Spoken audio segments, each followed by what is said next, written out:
and just want to formally introduce you guys to our hot seat guest of the week. She is the one and only Angie Bellmare. Angie, I will pass the mic over for you to kind of introduce yourself, share a little bit about your story, and then just jump right in. Amazing. Thank you. So before we even like jump into, I hate that whole like, I'll share my story. I want to share like the goods with you guys. I hate like the fluffy calls where it's like, work on your mindset and it'll be great and all that stuff. So I really do well with questions. So if you guys have questions, ask away. So you guys can like type in the chat or unmute yourselves after or whatever. But I've been a coach for 5.5, almost 6 years, and I'm 5-time elite. I have gone up and down. I've done pretty much all the things. I've gone through the roller coaster of emotions. I've fallen short of goals. I've cried. I've been excited. I've celebrated on stage. I've literally had the highest highs and the lowest lows that you could probably ever have in the business. And I'm still here. Hi, Jade Newton. Jade's on our team. Every time I'm on these calls and there's someone from my team, I like pick on them the whole time. So Jade, Kelsey was on the last one I did. So buckle up, just so that you know. I love Jade. And fun fact, Jade used to be my assistant whenever she was a new coach. And she was fabulous. We'll never have an assistant as good as Jade again.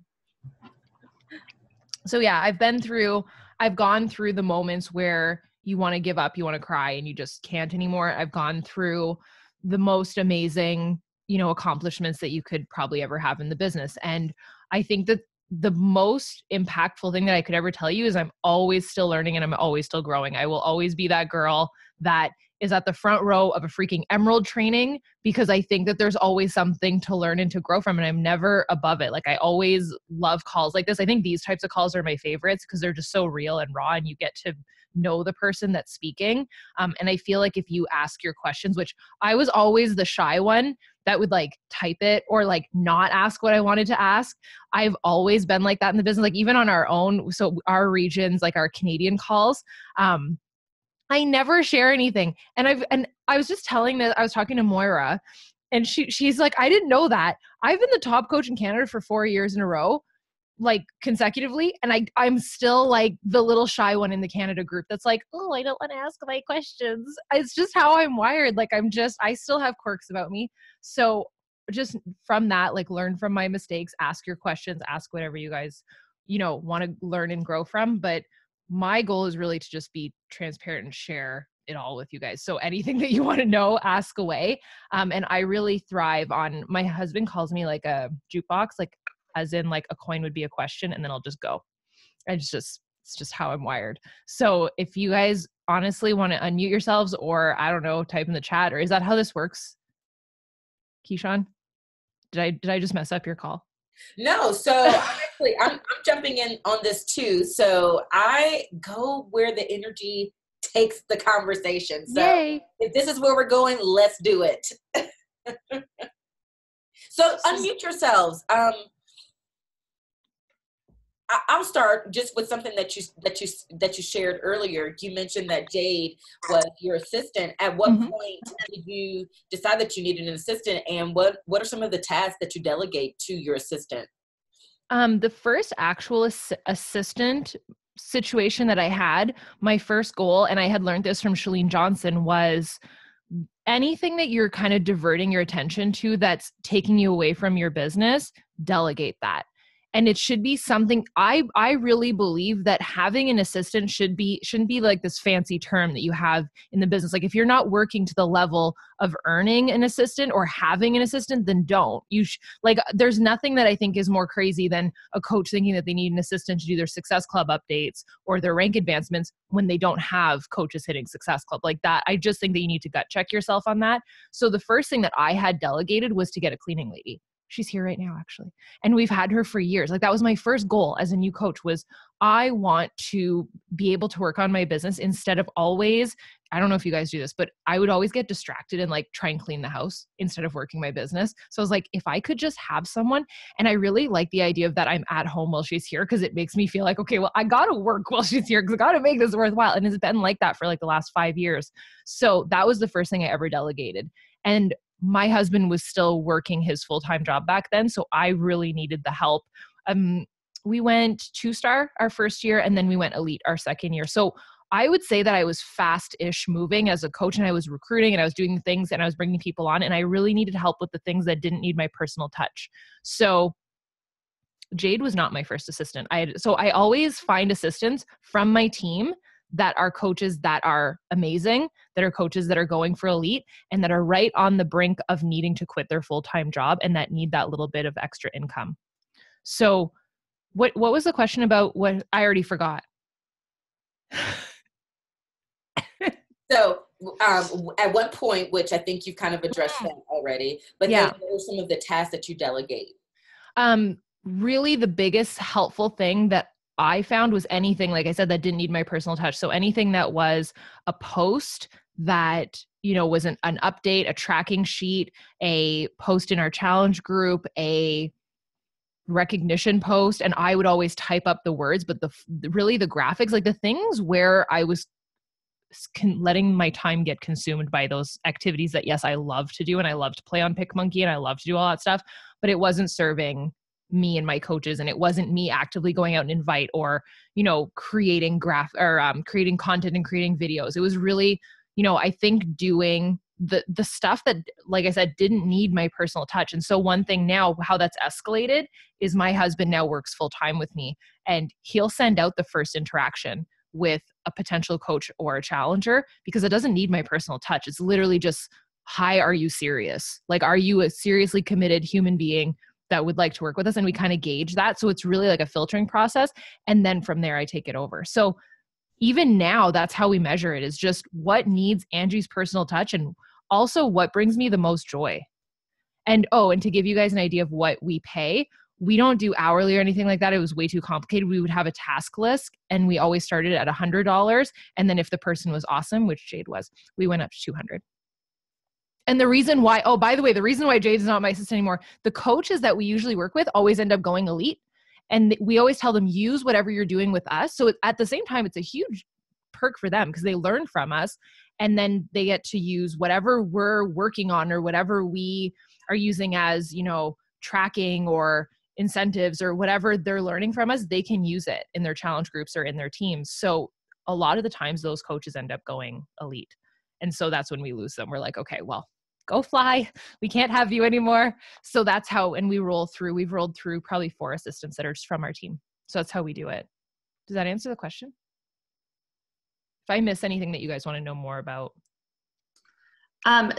Okay. So I need to get an assistant, and I finally am like, okay, Danny, put your ego aside. You can't get everything done. Yeah. You have a new baby and your life is crazy. So that being said, so you said because like I think the paying them is what like gives me the most anxiety.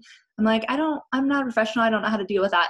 So you said $100 for a list. So is that like a day, a week? Oh, a week. Sorry, I should have specified that. It's $100 a week, and it's quite a few things. Like it's $100 from your business, so it needs to make sense. So it's a lot of recognition posts, challenge group posts. I'm trying to think of everything. Weekly Success Club updates, any rank advancements. The other thing too is it kind of pushes you because you're like, well, if this is going to be worthwhile, then I need people to rank advance in his Success Club so that she has something to post about. So that's 5-ish hour. Thank you, Jade. So yeah, if that gives you an idea. So we didn't do it. I know a lot of coaches try and track hourly, and I feel like that's just a job in itself to try and do that. So, and we just paid via PayPal. Doesn't need to be I'm not professional either, just so you know. So that's how we did it. And to your point about letting go of ego, absolutely. I'm like a huge perfectionist, and I always wanted to do everything myself.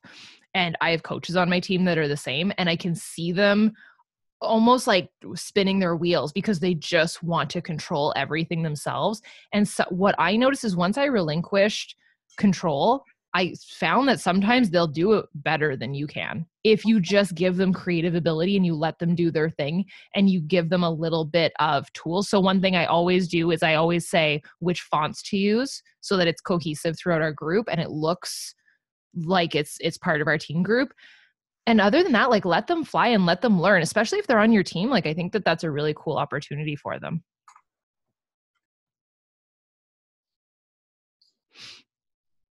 Ashley says that sounds like me. What other questions do you guys have for Angie? I have a question on just kind of overall onboarding. I'm sure since you've been doing this for quite a while, you've changed your process over the times. But I just feel like there's so much information that we want to give our new coaches with like, do a program, get results, post on social media, invite people to join you. Like, what does your onboarding process look like to get people started and like started quickly and right on their coaching journey? Oh my, I feel like that's like I feel like the last 2 years, that was like my biggest enigma was like, how do you get them started properly? When I first signed up, I swear I got like a 15-page email and like 17 files. I thought I was going to die. So I was like, I'm not going to do that to anybody. Once I realized that that was crazy. But that being said, like I did that for the first 2 years. I just duplicated the welcome email that I got and I just put that out and it still worked. So the ones that want it will always run with it. Like I figured it out. And I probably still have it. It's like I printed out like all of the papers that they sent. I literally was like, what have I done? And I went back and looked at the first email that I had sent my upline and I was like, I'm overwhelmed. And you know what? Even now I have a 3-line welcome email that just says, do this, and this is our team group. And I still will get the response, I'm overwhelmed. So I let them know that that's normal. And I think the best decision I made was at the midway point last year, I decided to start doing GSRs where I host them, but as a group.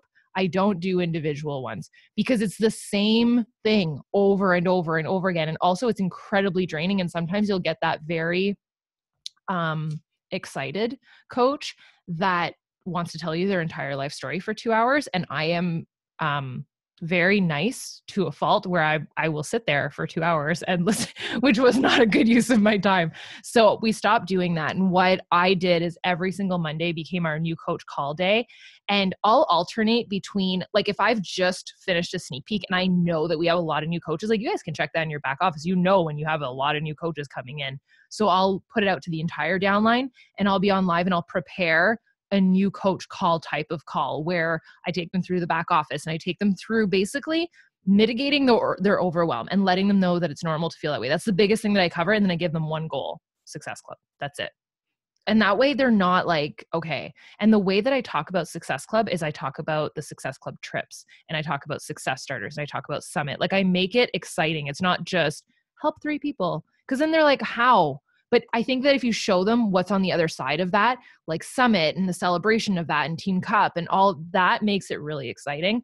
And I attract a lot of people that love to travel. So the Success Club trip is huge. Like I just have a ton of pictures of our team at the Success Club trip and the perks of going on that. So I kind of equate Success Club to the Success Club trip. And I just talk about it that way. And that's really the onboard process is get like short email, welcome, you're awesome, you can do this. Here's our main team group or a PS team group, whatever works for you. And get on the first call on Monday, like baby steps. And I learned that from Ruth Schroner. She literally tells them like, don't look at anything. Like don't go anywhere. Don't go do training. Don't get on the wake up call. Don't do anything until you do this. Because what happens is they start to like drink out of a fire hose type of idea and they freak out because it's just so much information at once. Or they hear something like that happened to me. I heard something from a coach that said, well, we do parties. This happened. We do parties in our living room. And I went, what? And I was like, I'm not doing, so I freaked out as a new coach. I was like, I don't want to do that. And so I kind of started to pull back a little bit without realizing it. So I always think about that for my coaches. Like, what are they hearing? What are they finding on YouTube?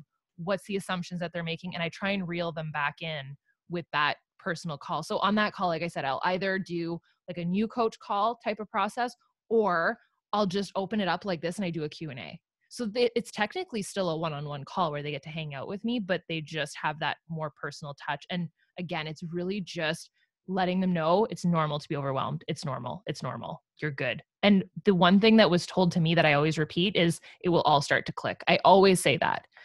So I don't know if that's helpful, but I just think like eliminate the overwhelm and let them know that what they're feeling is normal and that you believe in them. Okay, so I have a question about that, and that was the perfect segue. What is your top tip or tips on helping coaches believe in themselves, especially where you've been doing this for a long time? I've been doing this for a hot minute, but I was the coach who was super stuck for a long time. So I feel like what I did is like very duplicatable because all my growth has been in the last 18 months, but all my coaches seem to see is, but you've been doing it for 4 years. So okay. There's like a disconnect that they're like, well, yeah, you're successful. You've been doing it for 4 years, where they're, yeah. How do you help them see like, no, do this and you'll get where I am. Stop looking at the time frame and look at the activities. What did you do 18 months ago that like flipped the switch? Can I ask I had a big mindset shift about I wasn't going to stay stuck anymore, and I was going to actually start being consistent and do my power hour, and I was going to actually do the things my upline told me to do rather than finding all the excuses for why I was already doing it and it just doesn't work for me. I was just going to shut up and do it. And so, and I talk about that. I talk about like, guys, I wasn't consistent. I know how hard Success Club is when you're not consistent. I know how hard it is when you're not doing a power hour. I know how hard it is. So take it from me and just show up every day. And they're still like, well, it's easy for you. People just come to you. What, was there something that like specifically happened 18 months ago that you were like, oh my gosh, I need to do this? So like a life shift.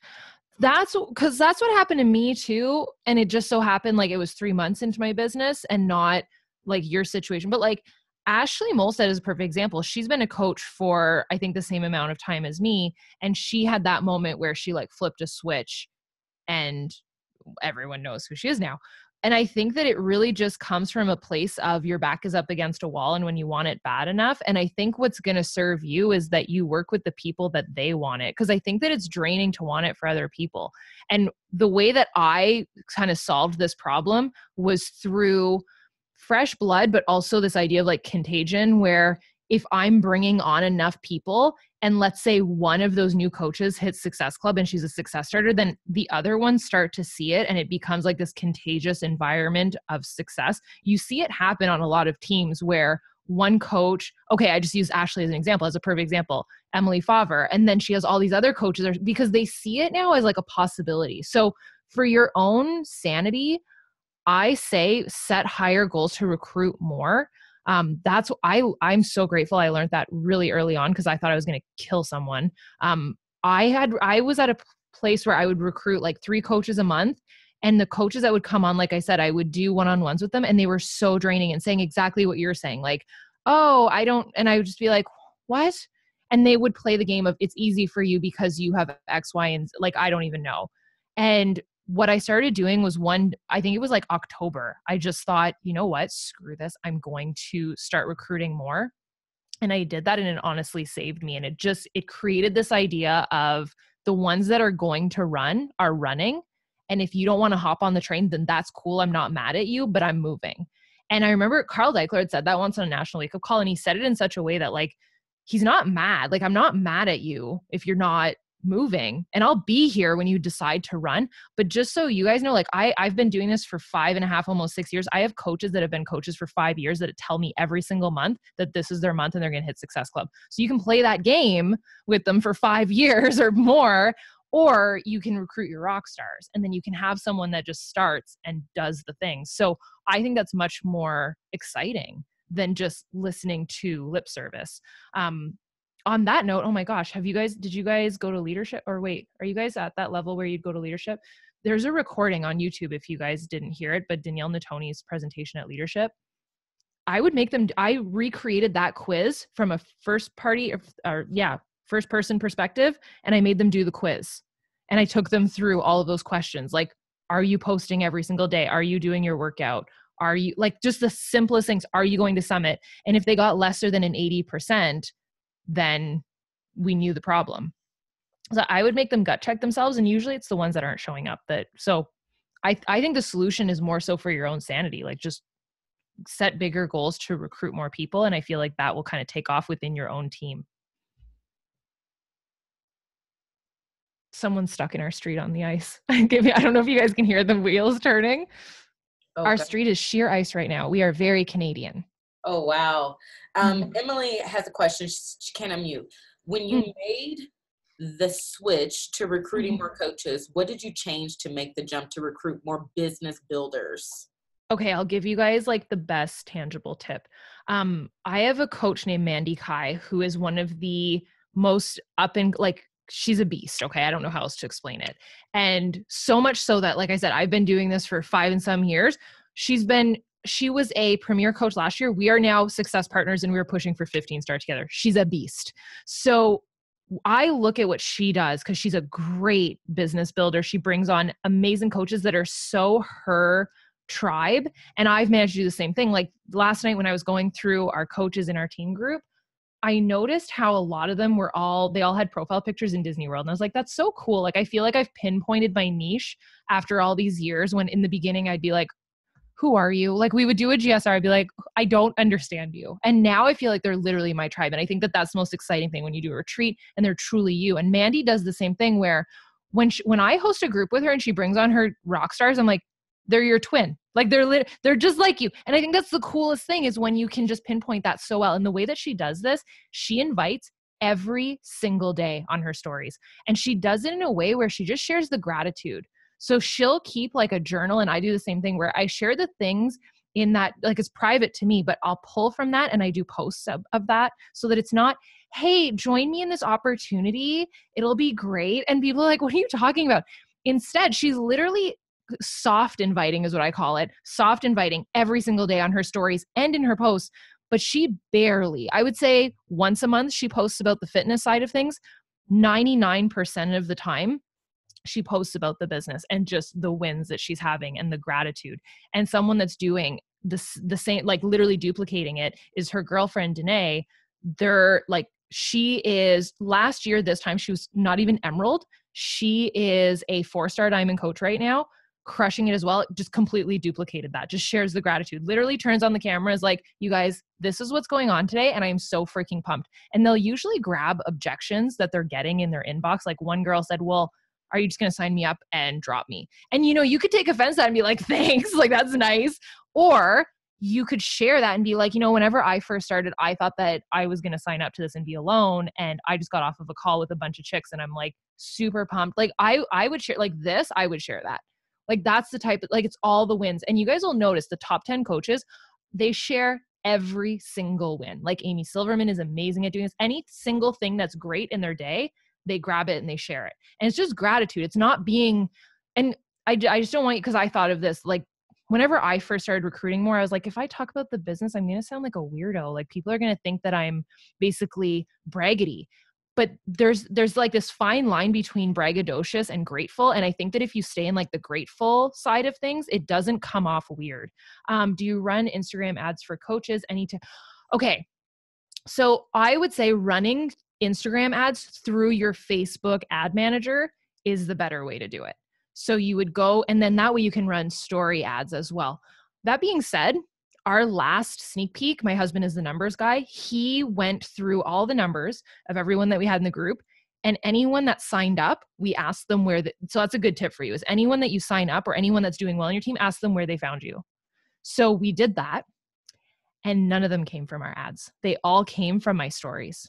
So what I did is I was like, hey, so it's more legwork. It's a lot of work, but you get better quality people from it than just someone that went, hey, cool, click, where they're in the group in 2 seconds. And then they're kind of fair weather about it. Whereas someone that's followed you for a long time and you said, hey, would you like to know more? I literally did the most casual invite the other day on my stories. I said, I never talk about this, but would you want to know more about what I do? And I always do a poll where both answers are yes. And I clicked, and then I invited every single person personally. And I love that there's voice memo now on Instagram because I'm a voice memo girl. And a lot of the times people are shocked. They're like, oh my God, you're like a real person back there. So I often do that. Like, and one thing I talked about this on a call yesterday, because a coach was saying, well, it's to your point. Where did she go? To Ashley's point, she was saying like, well, it's easy for you. You've been a coach for whatever amount of years. One coach said, well, it's easy for you because you have 70,000 followers on Instagram. I don't even post on that page. I don't even use that page. It's garbage. Like I literally get like no likes, no engagement. If I do stories, it has no engagement. I post on my smaller page. So I think that that's such a misconception. I used to play that game whenever I was pushing for big goals. I would look at coaches and think, well, such and such is successful because they're in a video, or such and such is successful because they're the sister of whatever. And that was my story. Like, so Janelle Summers is my upline's upline. And I ended up becoming friends with her and talking with her. And she said, that's such a funny thing that a lot of people think about her, is that she's successful because she's Shalene's sister. And she said, do you know how many duds of emails I get in my inbox every single day that I have to filter through, of people that just want to be my friend or message me or like, can you do like a conference call with you and Shalene? Like she deals with that stuff. So as coaches, it's easy to look at someone else and be like, well, you're successful because of X, Y, and Z. Same thing with the Instagram page, right? Is like, you could look at a coach that has 100,000 followers and think, well, they're successful because they have followers. Whereas those followers could be all other coaches because they did a national wake-up call. We have no idea, right? So I think looking at that and almost discounting yourself because you think that, like, I played that game, so that's why I'm sharing that. But the ad question, I think, is a good one, but sometimes it's really just, it's how much you can promote it yourself. I really think that. And whenever I watch coaches like Ashley Molstead and Emily Favre, that's what they're doing. They're not running ads. They're just outworking everyone else. Oh, I was like, what is that? There's so many noises in my house today and on my street. I was like, what is happening? The vacuum just turned on. Sorry.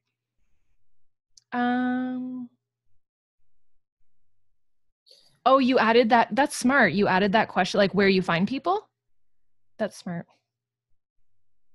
Any other questions? I have a question for you.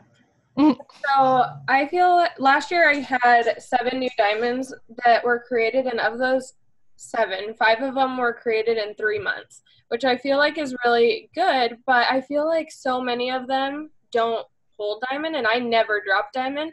So I'm curious what kind of things you do with your girls that are growing super quickly to help them not just stop at diamond. 100%. I never dropped diamond either, and it always burned my biscuits. I dropped star diamond, I dropped 2-star and all of that, but I never dropped diamond. So that, I totally get you on that. One thing that I do is I always try and talk about, I never ever make diamond the shiny pearly gates are going to open goal. And I'm super real about that from the beginning. And the way that I kind of talk about diamond is 2-star. You want to be 2-star, because that's what was in my head. It was never, I was very real about diamond. It was never like, this is going to be amazing.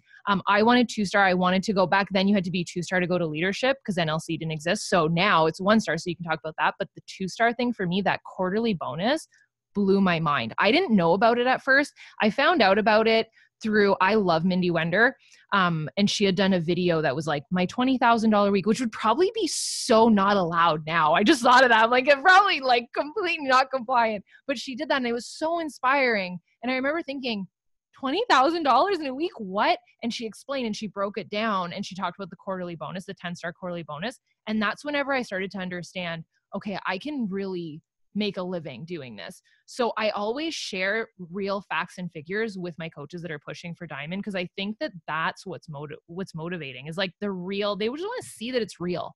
So I think even breaking down, the best thing I ever did was break down emerald, diamond, 1-star, 5-star, and just a screenshot of my paycheck and just showing all 5. And it's a true progression. It's like, this is what I did. And what's cool about my story is I don't have, so my upline is on Janelle's inside leg and then I'm on, or she's on, either way. Whenever I signed up, I had 0 and 0 volume. I have 0 anything from an upline. So I think that's even more inspiring, because then I always tell them you can outdo me. And also it doesn't matter if you don't have an upline. It doesn't. It's just, sometimes people soar more because they don't have that situation. So that's all. I just share true facts and figures with them. And I think that gives them the mindset of like, go past it. And the other thing we do is we don't really do diamond retreats. We do star diamond retreats and elite retreats. Does that help? I have a quick question. So you said that you and Mandy are pushing for 15-star. I am currently pushing for 10-star with one of my personally sponsored coaches. Can you talk to me about some of the things that you're doing together for your team, like wise? Yeah, for sure. One thing that we both do really well, and the biggest tip I can give you for a push is obviously have a group for your people, have a chat group, but holding them to their stuff, like having an accountability tracking sheet. So I don't know if you guys can see this behind me. Can you see that glass thing on the wall? That's a whiteboard. And one thing that I do is I go through and I write all their names out, and I'll literally have 2 green circles and then 3 on each side blue circles. And I'll literally check off as people hit diamond. So I'm like, they're on my wall and I track their Success Club points. So it's public, like they all see it, and I'll go live and I'll share that. And I have a public tracking sheet that goes up in the group where they know I'm not messing around. And I have Zoom calls with them every single week. I think having a Zoom call with them is really important, especially if they're emerald pushing to diamond and doing that.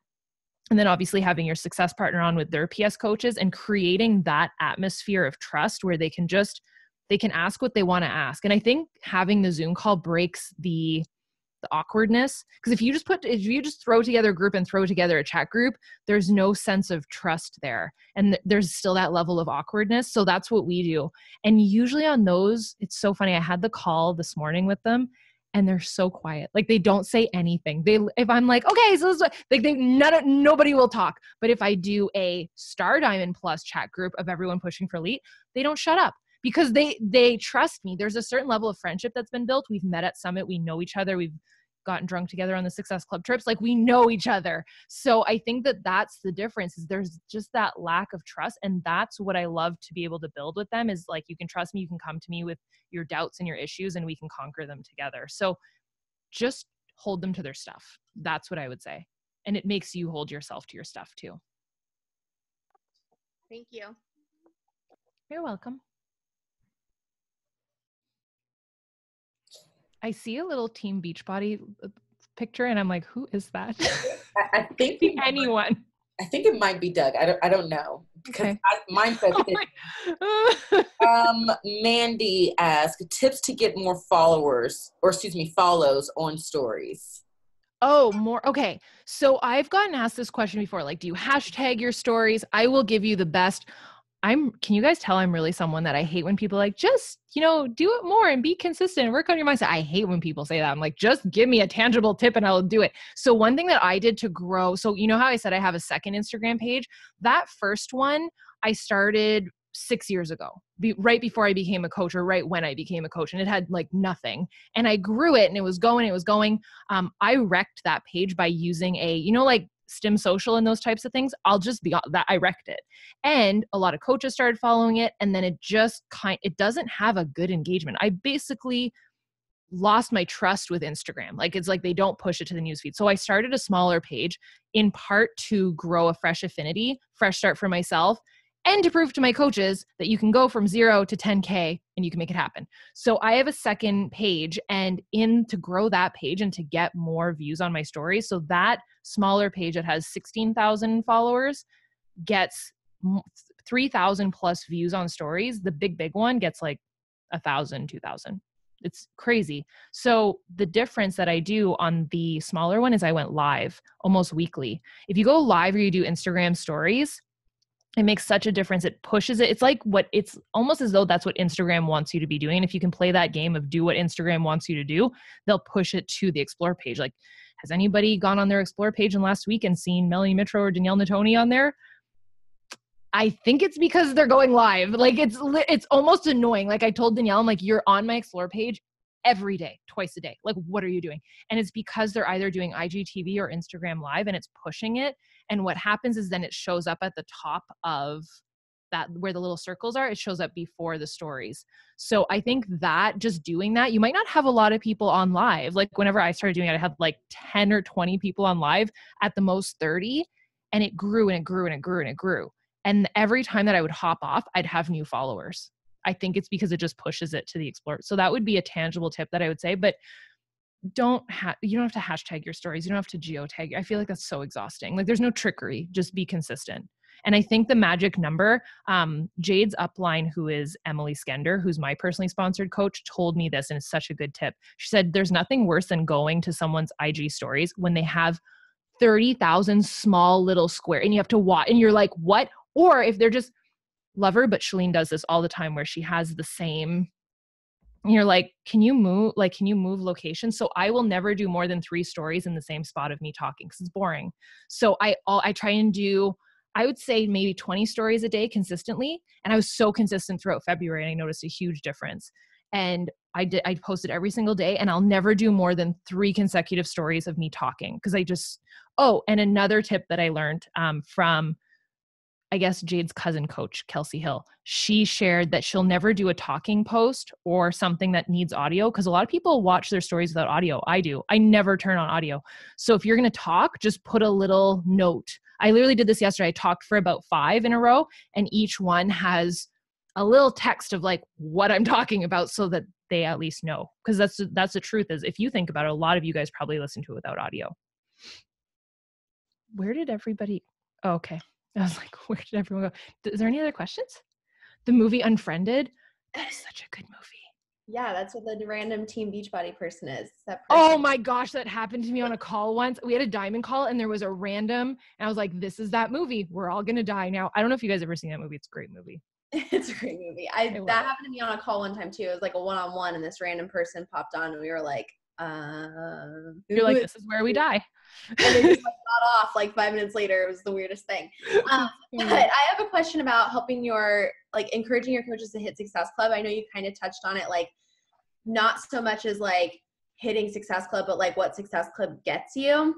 And I feel like we talk a lot about that because I think it's a disservice to them to think about like 3 people. Like it's so much, like there's so many more people out there that like need what we have to offer. And so I'm very much like, just go change all the lives, like stop focusing on a number and like focus on like helping as many people as you can. But I feel like we're kind of getting there, but like my newer coaches are afraid to almost take action in order to hit Success Club. And so I just wanted to know if you had any like tips and tricks on that. I was at the same place where you're at, and I was on a call like this, or I think I just messaged her. Do you guys know Meg Klazowski? So she was top 10 whenever I was pushing for elite, and I had a goal of being top 10. So I messaged her and I said, what do you like? How do you get your coaches to Success Club? And she said, honestly, I'm annoying about it, to the point where I feel annoying and I talk about it every day. I was like, okay, good. Cause that's kind of what I'm going for. So, and I felt annoying. So what I took that and I ran with that hard. And that was when I went top 10 the first time. And what I did is I basically created like, I celebritify any coach that hits Success Club. Like I make a big freaking deal out of it, because I know that when I first got my first 2 Success Club points, the fact that my coach shouted me out in our team group page, she went this far. She said, Angie just helped her first customer. She knew the customer's name. I think because she had asked me, but I just was so like struck by it. And so I felt so special that it like ignited something in me. So I do that. If I have, especially now with Success Starters, that's huge.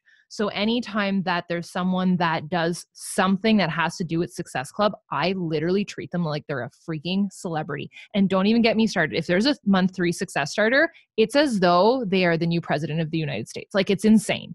You would never even, it's ridiculous. So that's how we do it. And I just keep it focused on Success Club. And then usually what happens is the rank kind of follows. So I don't really make that big of a deal out of rank. Like obviously when they hit it, I do. But in terms of training and pushes and stuff, I don't, because what's happening is when someone hits Success Starters, Diamond is usually quickly after that. So I celebritify it. That's what I do. And I'm annoying AF about it. I love it. Well, any last minute questions? Logan, you got anything for us? I have one question. So what are your best tips to help your new coaches who are like starting to hit Success Club and signing people up, to have them not be afraid about signing coaches? Like we have some girls who will come in and just kind of blow Success Club up, but then they're not signing anybody as coaches and not advancing, and they're just too afraid to talk about the opportunity. Did you do that did you do only customers at first and then you switched to coaches after a while? Probably. Well, I went Emerald like on accident. Like I didn't even know what it was. My coach was just like, oh my gosh, you're Emerald now. And I was like, oh, what's that? Same thing when I hit Success Club, but I definitely, like I started as a customer to kind of like build that belief before I decided to coach and everything. Okay. So I definitely like have that kind of seed in me. Yeah. The reason why I was asking that is because I kind of did that where I was scared to recruit and I almost felt like it was a weird word. So what I did to show them, because I remember Janelle Summers had talked about this on a call where she said, you can sign up challengers all day long, but your real money is going to happen when you start recruiting and your real, your business building. And for me too, my fulfillment came from coaches. So what I did is the same thing. I showed my income. I have a September, it was September 2013. I have a statement of $439 for the week that I had made. And it was my biggest week so far in my business. And I was so excited. It was all customers. And then a couple months later, so let's call it like 5 months later, I had a goal of hitting $1,000 a week. And I screenshotted that and it was mostly Team Cycle bonus. with a lot less work, right? It's a lot less commission. So I literally showed that. I said, you can either play this game every single month where you're working, or you can build a residual of it. And there's no other business in the world that you can do that, where you invest $160 to live freely and to continue to, obviously you continue to grow, but they'll understand that. And that's where that struck a chord with me. And I understood that. So my team is very visual. So if I can show them proof, so that's why I asked you if you did that, but you could explain that in another way too. You could show a graphic of that. But the way that I explain Emerald and Diamond is the on switch to your income because of Team Cycle Bonus. Does that help? Yay. Thank you. Haley, you were a little quiet. Want to make sure, do you have any questions? I'm good. Sorry, we were in the car, so I had to. Nope, you're fine. I just want to make sure that, Aaron. Get it all in. Nope, Cozy. All right. All right. If there are no other questions, Angie, thanks again. Seriously, just thank you for answering all of our burning questions and for doing it in the way that only you can do it. Seriously, I know. Appreciate your realness and just love you. I love you. I know I'm overly real sometimes. Sometimes I freak people out, but most people appreciate it. So yeah, no, I think that this group appreciated it. So we're recording this, so I'll make sure that I get the recording uploaded to YouTube and posted in the message thread. Other than that, Angie, thanks again. Y'all, we are going into March. We have Ultimate Portion Fix coming out on the 4th. If you're not excited, y'all get excited about that. We just have such a great way that we can help people that much more with their nutrition. So get excited about it. Go look at some of the videos that are in the roundtable or on the champions page. And also know that anyone who purchases the challenge pack in February will also be privy to that base kit coach discount in March. So if they were kind of waiting until the launch of UPF on the 4th to purchase a challenge pack, let them know that we can get them started this month. And that way, and they'll still be able to get access to Ultimate Portion Fix. Let's see. There's one more question. Do we have updates on more? Yes, we do have some updates. We just got these. Angie, you can leave. I'm going to stop recording. I want to know the numbers. Okay. All right. Well, then please stay on. All right. I'm going to stop recording.